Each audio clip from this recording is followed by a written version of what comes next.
Sveiki kolegos, šiandien konstrukcinio modeliavimo pamoka. Noriu Jums parodyti, kaip iš tiesaus sijono, paprasto sijono, prieki 2 įsiuvai, nugaroj 2 įsiuvai, pieštukas, tiesus siluetas, kaip padaryti va štai tokį A silueto sijoną. Be įsiuvų, galima su juosmeniu, galima be juosmenio, bet va štai tokį gražų ir teisingą svarbiausia išplatinimą. Pirmiausiai, jums reikės bazinio pagrindo, jūsų mylimo, pačio geriausio, 10 kart patikrinto, aš juokauju, galbūt tiesiog pasiimkit bazinį pagrindą, kuris jums geriausiai atitinka figūrą.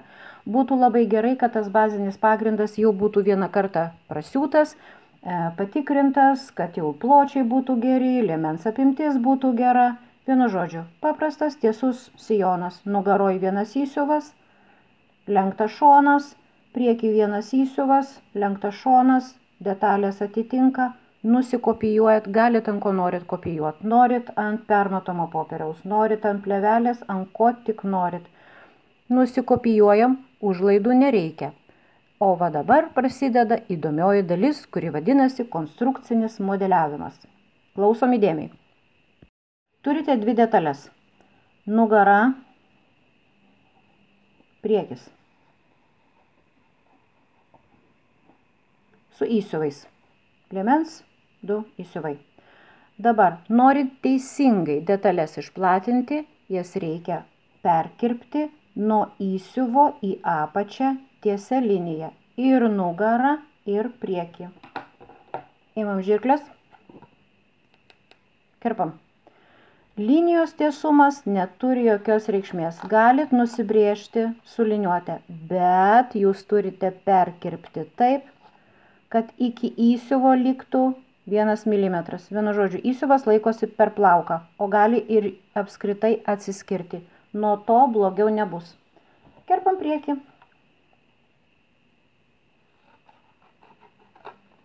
Jei nedažnai kerpat, nusibrėžkit liniją. Perkirpom. Dabar uždėsime ant balto pagrindo ir parodysiu, kaip daromas išplatinimas. Pirmiausiai pasidedu nugaros detalę ir tegul jinai būna suglausta taip, kaip pirminiam variante. Toliau detalės, liemens įsiuvas yra uždaromas, va taip, yra suglaudžiami va štai šitie viršutiniai kraštai, kad jie susiglaustų ir detalė išplatėja apačioje, va štai tokiu va gražiu pločiu.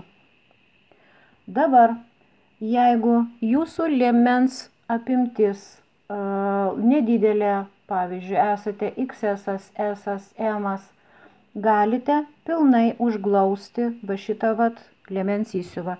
Jeigu jūsų dydis yra nuo XL ir taip toliau ir dar gražesnis, tada būtų gerai, kad jūs paliktumėte maždaug nuo 1,5 iki 2 cm tokį vat mažiuką liemens įsiuvuką. Šitas įsiuvukas yra labai geras ir labai tinkamas, jeigu yra gana iškilus sėdmenys. Vadinasi, jis leis jums gražiai apgaubti iškiliausią sėdmenų vietą. Uždarom priekinį įsiuvą. Suglaudžiame jo kraštus ir sutapdiname. Štai tokį vaizdą jūs matot. Dabar apibrėžiam tiksliai kontūrą, tai ką mes gavome. Kai nubrėžiam, galima detalę patraukti. Štai tokį vaizdą mes matom. Mes dar jį koreguosim. Toliau perinam prie priekio detalės.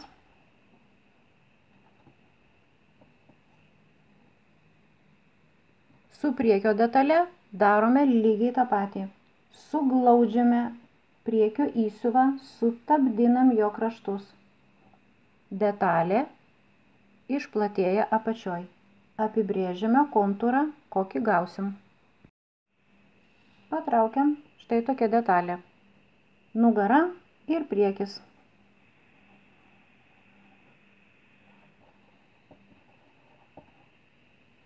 Specialiai liemens linijoje palikau neteisingas linijas, kurios yra kaip defektas, lekalų trūkumas. tam, kad galėčiau jums parodyti, jeigu jums gautųsi tokia linija, ką su ją daryti ir kaip ją pataisyti. Taigi, pradedam pirmiausia taisymą. Ir pradedam nuo tos kampuotos liemens linijos. Ką dabar su ją reikia daryti? Nugi nieko, paimt va šitaip čia, maždaug viduriuką, čia viduriuką. Ir va šitą va liniją gražiai ir sklandžiai pataisyt. Štai taip. Su priekiu ta pati istorija.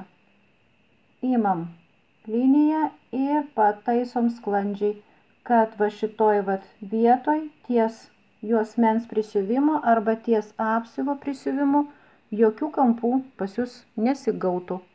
Pirmas dalykas, ką jūs pataisėte, o toliau yra pats svarbiausias, pats įdomiausias dalykas. Išplatėjo jūsų detalės nugaroj ir priekyje. Kai šitaip detalė išplatėja, jinai gražiai pasiskirstys tas išplatėjimas per visą detalės plotį. Bet yra viena labai svarbi taisyklė. Jums reikia pamatuoti, kiek išplatėjo nugara ir kiek išplatėjo plotis. Nubraižysiu jums linijas, per kur jums reikės imti liniuotę arba centimetrinę juostelę ir pamatuot. O tai yra va štai čia. Kiek pakilo štai šitas kampas. Brėžiam horizontalę ir pamatuojam va štai šitą atstumą. Tada iš priekio vėl brėžiam horizontalę, pamatuojam šitą atstumą. Dažnai būna, kad tie atstumai būna skirtingi. O taisyklė yra tokia, kad detalės nugaros ir priekio jūs privalote išplatinti vienodai. Tai ką dabar daryti? Nugara, tarkim, čia išplatėjo daugiau, o priekis išplatėjo mažiau. Vadinasi, imam skirtumą tiek, kiek nuo nugaros nuimam, tiek prie priekio pridedam.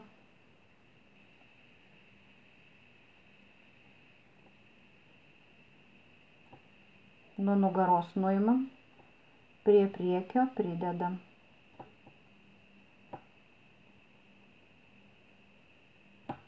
Negalima tik nuo vienos detalės nuimti, ją sumažinti. Jeigu jūs vieną detalę sumažinot, vadinasi, reikia lygiai tiek pat kitą detalę padidinti, kad va šitas atstumas būtų lygus va štai šitam. Padarėt? Svarbiausia, jums va čia va taškus pasižymėt. Pažymėjot. Gerai. Toliau, sekantis dalykas. Einam prie klubų. Kadangi tai buvo tiesus sijonas ir čia buvo toks lenktas klubas, kai jis išplatėjo, tokio išsilenkimo stipraus nereikia. Vadinasi, mes šiek tiek nuimame nuo klubų. tą liniją patiesinam ir pereinam gražiai į savo tą jau gerąjį išplatinimą. Su priekiu šiek tiek, lygiai tiek pat, kiek nuimėt nuo nugaros, tiek pat nuimat ir nuo priekio. Einam ir pereinam į savo tą gerąjį išplatinimą. Štai taip. Kiek dabar šį čia nuimti? Tiesiog tą tokį patį didžiausią išlenkimą. Atsiminkit tokią taisyklę, kad geriau yra mažiau negu kad per daug. Jeigu jums sijonas pasirodys per platus, per klubus, geriau per pamatavimą jūs dar šiek tiek pasiaurinsit. Nu va, susitvarkėm su šoninėm siūlėm. Jau girdžiu klausimą. O tai kas bus, jeigu aš paliksiu tą nevienodą išplatinimą, taigi čia viskas sukris, čia nieko čia nesimatys. Visų pirma, kolegos, yra tokia taisyklė, kad detalės nugaros ir priekio turi būti išplatintos vienodai. Yra išimčių, kai jos yra platinamos ne vienodai, bet čia jau truputėlį sudėtingesnis lygis. Jeigu mes šnekam apie bazinį va tokį paprastą sijoną, jums rekomenduočiau padaryti, kad tos detalės apačioj būtų vienodo pločio. Tam, kad šoninė siūlė eitų tiksliai per jūsų šoną ir jinai nebūtų pasisukus nei į nugarą, nei į priekį. Ir kad jinai būtų tiksliai vertikali. Tikiuosi, į jūsų klausimą atsakiau. Dabar toliau. Nu ką, belieka mums tik tai gražiai apiforminti, va štai šitą kampuotą apačią.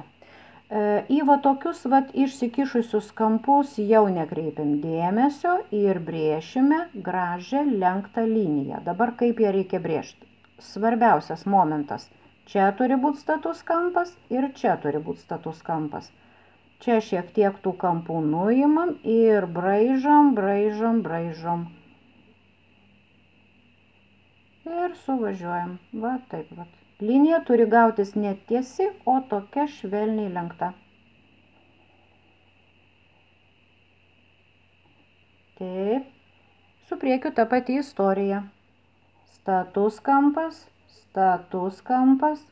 Šiek tiek nuimam nuo šitų kampų ir išbraižom lenktą liniją.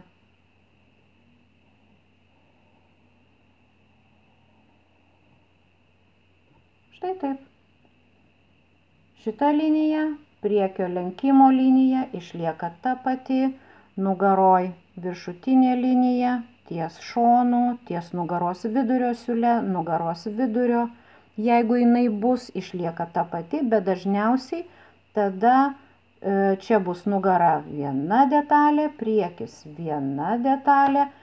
Ir tokie sijonukai tam, kad jie dar gražiau gulėtų, dar gražiau sukristų, dažnai jie kerpami 45 laipsnių kampu. Vadinasi, jūs savo su matlankiu, su liniuotė pažymite 45 laipsnių kampą. Jie yra kerpami štai taip. O kam? O tam, kad gražiau sukristų, todėl kad detalės bus įstrižos, o įstrižas kritimas yra žymiai geresnis negu kad jeigu jūs iškirptumėte, kad čia vat būtų metmenų kryptis. Prie šito gražaus sijono noriu dar jums pridėti, kad jeigu jūs norite pailginti, vadinasi, jūs tiesiog nuo štai šitos linijos atidedat savo norimą ilgį tiek, kiek norit ir vėl nusibraižot apačios liniją. Jeigu jūs norite trumpinti, lygiai taip pat nuo apatinės jau nubrėžtos lenktos linijos, jūs atidedate norimą sijono ilgį ir nusibrėžiat naują apačios liniją. Sijono ilgis, jeigu prisimenat, matuojamas yra per šoninę siūlę. Taigi, kolegos, linkiu jums gražių sijonų, teisingai sumodeliuotų, teisingai sukirptų ir dar gražiau pasiūtų. Prenumeruokit mano kanalą, susitinkam kitose pamokose. Su jumis buvau aš, Ramunė Savelienė.